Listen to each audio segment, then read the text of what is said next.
এই মুরব্বি, তোর ছাওয়াল আমার কাছে বন্দি। তোর ছাওয়ালক যদি বাঁচাবার চাস, তাড়াতাড়ি 1 লাখ টাকা নিয়ে টয়লেট মোড়ের পিছনে আয়। হ্যাঁ এনে কি কর বাবা? আচ্ছা আচ্ছা বাবা, আমি দেখতেছি কি করা যায়।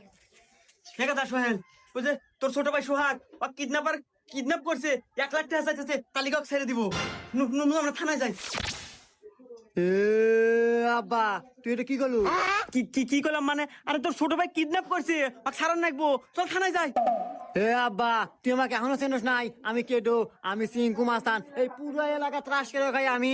আর আমারই বাইক কিডন্যাপ করছে, ওই জন্য তুমি থানায়।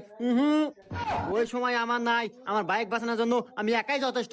তুমি 2 মিনিট দাঁড়াও, আমি 1 মিনিটে নিয়ে এসতেছি। এই মুরব্বি, তোর 2 ছাওয়াল এখন আমার কাছে বন্দি। যদি 2 ছাওয়ালক বাঁচাবার চাস, তাড়াতাড়ি 2 লাখ টাকা নিয়ে আয়। হেই বালের ছাওয়াল পাল দুইটার একটাও নেকবে না আমার। গজব বেজতি।